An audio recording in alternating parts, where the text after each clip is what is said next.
So if I was going to buy a large luxury SUV, I believe it would 100% be a GMC Yukon Denali. I absolutely love this vehicle and think it is a perfect balance of luxury, class, and comfort, and also utility. I love the fog lamps on the bottom. This grille is large and very bold, but then it's also tastefully done to where it's not too much. The GMC logo is nice, and there's really not a bad angle on this truck. I'm gonna call this a truck.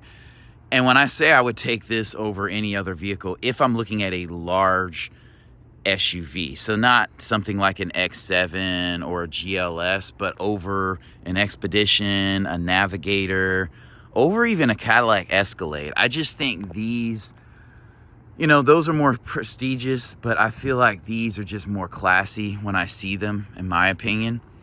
So we'll go ahead and pull out and take a little walk around. I'm not even mad that we don't have like a full turn signal indicator there. I love the tasteful use of chrome here, as I always say. And even though this can get chipped, if you own one of these vehicles, you know, a lot of times you're probably going to take it to somebody to wash it and not run it through a washer that's going to damage that. I love the tasteful use of chrome here. It says Denali right there, GMC right here. I mean, this is not going to be a cheap truck. This is a 2021, and this time right now it is over $60,000. So, you know, that's to be expected, quite honestly. But I love the back with the quad exhaust here. Starting the back here. So this is a 3-row SUV, and this is the space with the 3rd row up. So unlike a Tahoe or just a regular Yukon, this has a good amount of space, and there's even a little storage space down here. Now, it's not going to be like mind-blowing, but you could probably stack 4 medium-sized suitcases, or, you know, 4 carry-ons and 4 book bags. So, you know, if you're going on a super lengthy trip, you might have to put something on the roof, or if you're going backpacking or camping, that might be a different scenario. But you have anchor hooks here. You can let the seats down here. All right, folks, and I'm going to show you something that's a little bit frustrating about these vehicles. I get this is a domestic make, it's not a Mercedes, but one of the things about European SUVs, especially the largest ones, the GLS and the X7, is that it's one press, and it adjusts the seat to where it needs to be adjusted so that it can fold down. These American makes are not that smart, so you have to hold the button. It's not one press, one. And then also it doesn't adjust the seat, so if there's a seat belt here, that's a little bit different, but if the seat in front of it's too close, it will not go down. So that is a little bit frustrating. If I'm paying, like, these start at like 80 new, 80, 85, 90, 100 grand for an SUV, I really need to press a button and everything needs to happen like that because my hands are full and I can only get to the button.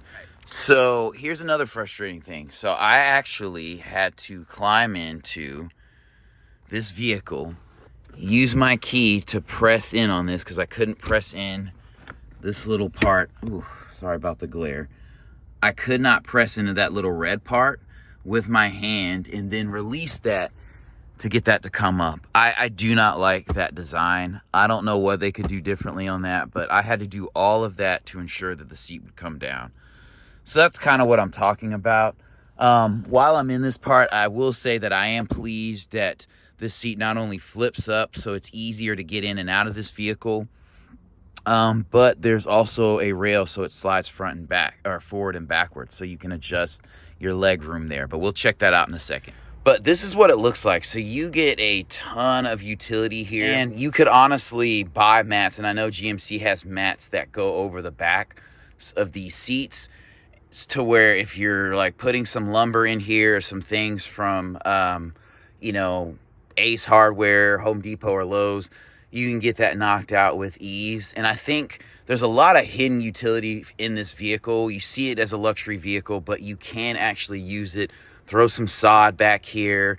You could throw, you know, some bags of, I would have a tarp, quickcrete or something like that. So if you are doing these DIY projects at a home or something like that, you can still use this vehicle and get a lot of utility, and maybe you won't even need a pickup truck. So you do have a standard house plug back here. That's nice. The lighting back here is right here, so you will have that, so no worries there. But you have a ton of room back here, and the opening is pretty wide, so the vehicle is a little bit concave in that way, and I love that design. And you can already see this has screens in the back. So I mean, there's always going to be things in a vehicle that are kind of drawbacks, but I mean, it's not a deal breaker for me. This is a very excellent vehicle, and if you're familiar with American SUVs, we've been balling out on these for a very, very long time. All right, so you can pull the seats up. I do love that. So before we get into the vehicle again, I will show you it does have automatic running boards. Ooh. So those are pretty nice, and you can see the Denali kick plate there. I love that. All right, so hopping in, one thing I will say is that this is a Yukon XL 1500 Denali. So this is like the longer version. So the regular one is not going to have as much room, but I need to point that out. This interior is a dark brown color, which you really can't tell in this lighting. But like I said, the seats can move forward and back. With this lever, you can move the seats forward and back. I did mention that kick plate. It doesn't light up, but I think it's very classy. These doors are nice. I can't open them too wide, but they do open wide. So that is another plus in getting an SUV like this. You know, a lot of things are just no-brainers. It's a large SUV, so it's going to be comfortable.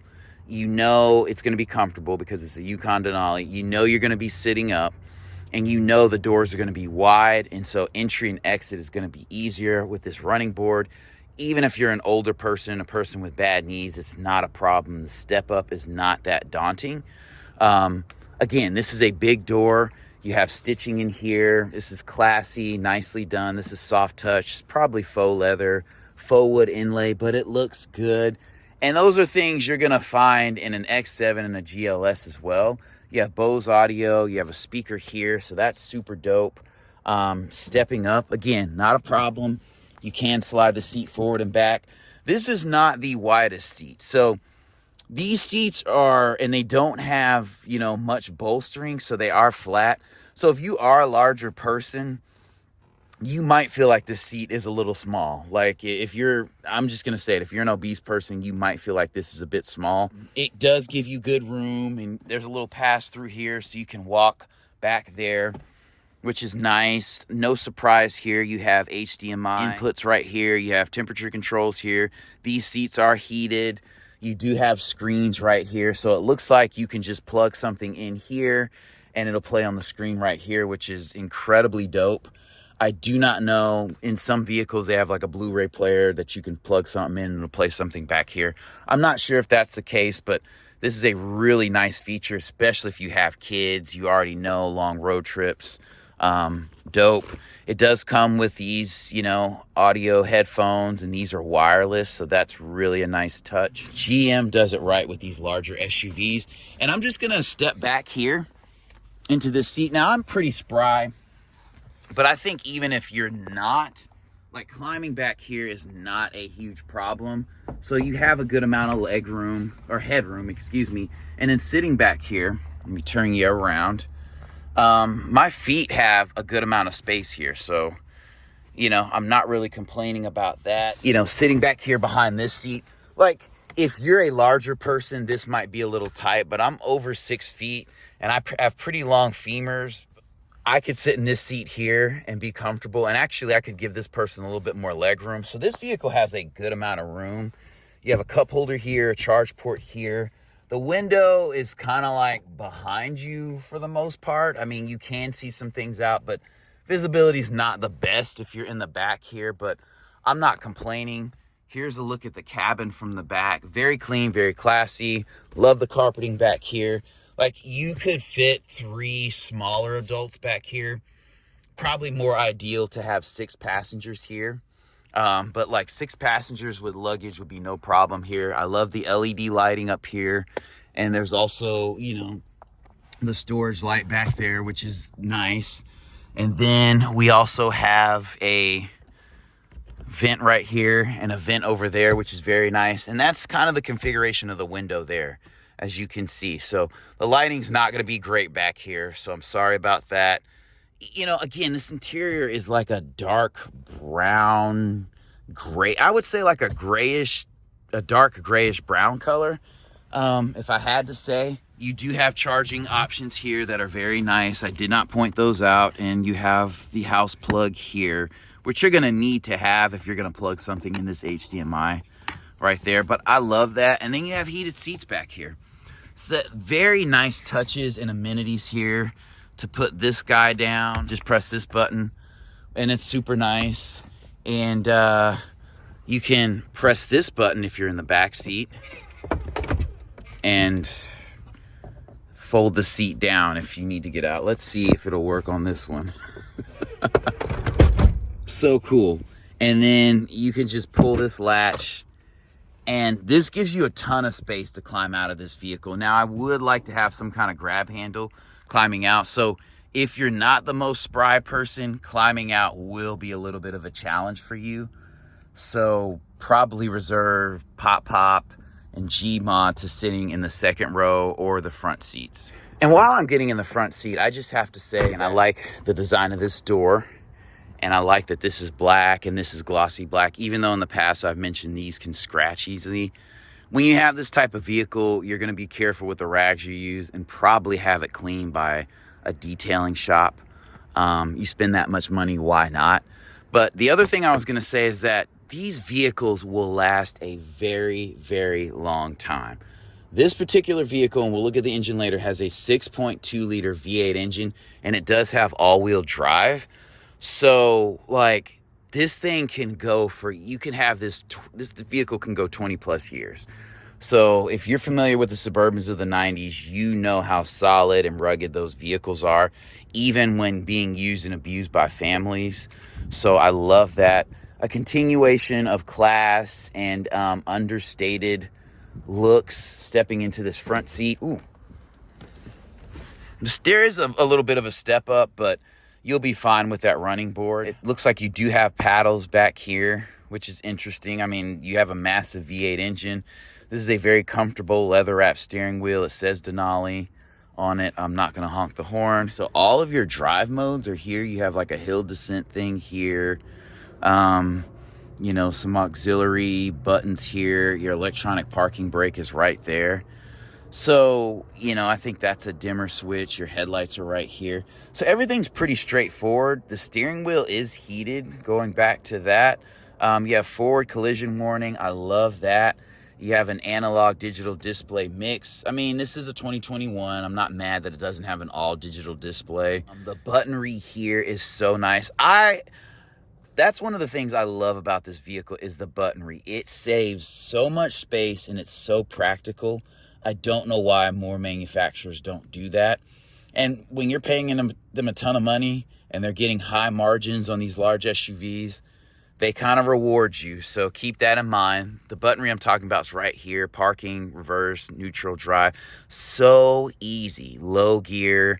So I think this will probably keep you in like the first couple gears so that you can limit your speed, which is definitely a cool feature. Paddles I could really do without on this vehicle, but I get it if you're towing something, you're going around mountains, or kind of, I don't know, in a rugged type situation, it might be helpful. This is a nice size screen right here. The buttonry is very nice, very easy to use. It'll last forever. You have heated and ventilated seats, so that's a nice touch. Love how that comes on. It says GM. You'll have your temperature readout here, and your climate controls are here. I was going to say, yeah, this does have wireless charging here, and you have USB-A, USB-C charging here. Then you have the cigarette lighter. I don't know why we still have this. Fan speed control here. You have a massive cubby situation right here, and then you have drink holders back there. And the drink holders are in a good place here. I'm not surprised. Like, if you've ever ridden in an old school Suburban, you know. Like, storage is A1. You have an SD card slot. That's probably for your navigation. Nice. You know, you definitely have Apple CarPlay, Android Auto in this vehicle. You have a deep, nice cubby area there. You know, you can toss your pistol, your revolver. You even have a little light here. So, I mean, you have a lot going on. And then just looking at this vehicle, so you are a little bit recessed. You're not sitting up on top of the hood, which makes sense. This vehicle sits up. And like, honestly, I'm not going to drive this vehicle, but if you've driven a Suburban, a late model Suburban or Yukon, they're easier to drive than you think. There's still a lot of vehicle, and when parking, you want to be careful, but quite honestly, this vehicle has a lot of cameras on it. It has a camera on the front that I'll show you, so that when you're parking, you can kind of have an idea of where you're at. Instead of having somebody jump out. But this is a very nice display, very contrasty. It's going to be a lot of touch points or a lot of use of the touch screen, but you can also use the buttonry here, which is very nice. You have Wi-Fi hotspot, Android Auto, Apple CarPlay. Like I said, when I went to Boston with my family a couple years ago, we had one of these, and you know, I had an iPhone. I still have an iPhone, but it connected seamlessly, and it's just so easy to use. You didn't have to figure it out. We know our phones so well and so intimately that when you connect to CarPlay, it's so easy to navigate and use, and I love that. Enough about that. You have LED lighting up here. You do have a kind of a pano roof right here. This is a good size for such a large vehicle. You can let in a lot of light. So if you're on a trip, that honestly helps to me. Like when you're driving through the mountains or you're on the highway, it just, I don't know, it brightens my mood and the mood of those you're riding with. So I love that. The audio in here is great. It's crisp, it's clean. The audio sounds good like a luxury car. Now, I don't know if it's at the Bang & Olufsen level, but one of the things that I will say is it's very clear, very crisp, very clean, but then also full. So in regular cars, a lot of times you'll get a loud audio system, but it's not clean, it's not crisp. Sometimes it'll be clean and crisp, but it's not full. But in this vehicle, there's no complaints, great sound, just great amenities overall. So this dash is nice. This is probably a faux leather, which I love. It's gonna be more resistant to sun damage. You have your stitching here, same thing here. Your vents are in a good placement here. You have a vent here. You have lane keep assist in this vehicle. So all the features that you want are gonna be, they're there. Now I will say, stepping out, you wanna make sure you plant your foot on the running board, just because if you don't, it is a little bit of a drop, especially if you have bad knees or you're not as spry. I love the fact that they kept the keyhole right here, so you don't have to like pop something off and lose it and ruin the aesthetic of the vehicle. That is a very nice and underrated touch, to be honest. All right, so like I said, you do have a camera up front, and then you have a camera on the side. So these are, you know, pretty wide angle cameras, and they give you a 360 degree field of view. Along with the sensors, it makes this car easier to park. I mentioned being in Boston. That can be a tight area, especially going into parking garages and stuff, but you can navigate it with all the sensors and amenities on this vehicle. But this is a large V8 engine. You're not going to be doing much work to it. It does kind of pretty much 2/5 of it at least is kind of recessed. All right, so you're gonna have 420 horsepower and 460 pound-feet of torque, and it's just a big old traditional V8. I mean, it's gonna have direct injection. It's just gonna be comfortable power, and this is gonna be a quick vehicle. Not a race car, but a quick vehicle. And again, these are LED projection headlights, so this vehicle's boss all the way around. You know, your battery is right here, actually. So if you change, like, people kind of, that's another underrated thing. Changing the air box and changing the battery, if you can get to those, like, you don't think about that, but when the time comes and it's not a hassle, you just pull it in the garage and you just undo, you know, 4 or 5 screws, change it out and get on your way. That is definitely a huge help. And one last thing I'll point out for kind of car people, I love the space that you have here. Even though this is a massive V8, you have a ton of space in here. This is probably like a 6-inch gap to where air can flow into this radiator. So you have really good airflow coming through here. That hood is very light. So it's probably going to be aluminum. But yeah, overall, a very, very nice vehicle. I would take this, honestly, looking at it. This used to be my fave, but the Denali has replaced it. I have to take the Denali. Just the use of space and the fact that it's an XL, you know, makes it way more efficient with space than this vehicle. Let's look at the wheels. I did not look at those earlier. You have 6-lug wheels, and these look like they're 22s. Let me see if I'm right. So I was right. These are 22-inch wheels. They're not super glossy. They go very, very well with this vehicle. They're going to look good for a long time. So definitely, if you're in the market for a large SUV, the Denali is the way to go.